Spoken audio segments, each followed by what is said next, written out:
7 years after ISIS terrorists murdered their daughter, the family of Noemi Gonzalez, the only American killed in the 2015 Paris attacks, is finally speaking out. And the family is now headed to the U.S. Supreme Court to try and seek justice for their daughter in a lawsuit against YouTube. They allege that the social media company aided terrorist recruitment and radicalization. Our ABC's Devin Dwyer takes a closer look.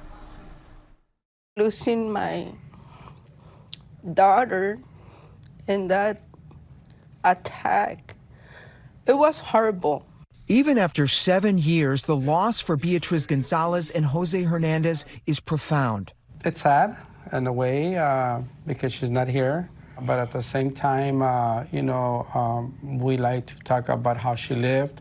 Naomi Gonzalez was the 23-year-old light of their lives, a junior at Cal State University Long Beach studying industrial design and the first in her Mexican-American family to attend college.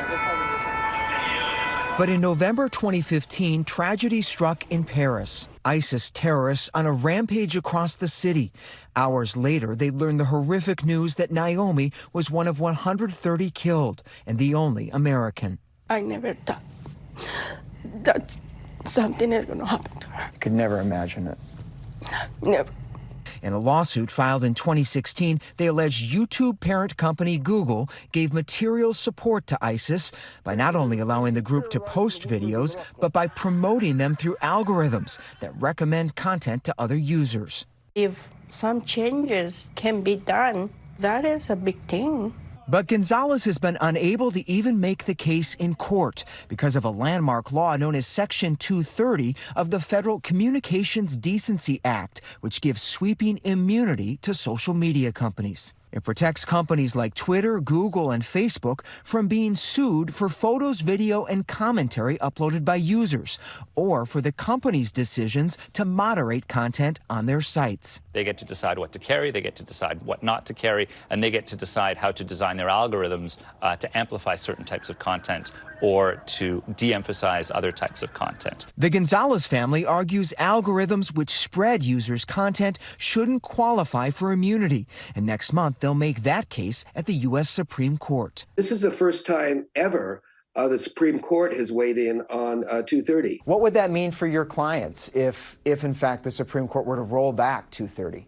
It will certainly provide a more sensible opportunity for families to hold companies accountable. It will simply kind of open the courthouse door. YouTube says it bans terrorist content and that its algorithms help catch and remove violent extremist videos, saying 95% removed last year were automatically detected.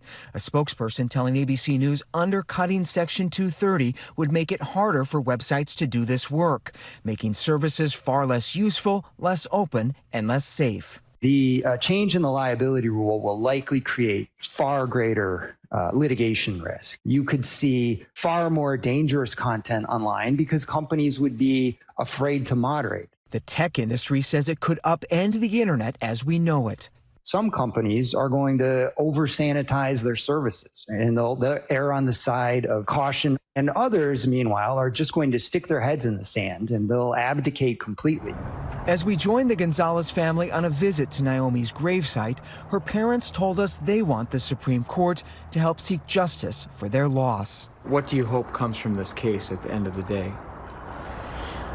We just hope that hopefully by this, it'll change the laws and it'll be for the good, so they don't never have the pain that we're feeling.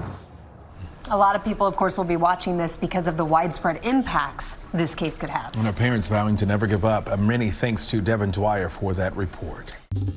Well, hey there, GMA fans. Robin Roberts here. Thanks for checking out our YouTube channel. Lots of great stuff here. So go on, click the subscribe button right over here to get more of awesome videos and content from GMA every day, anytime.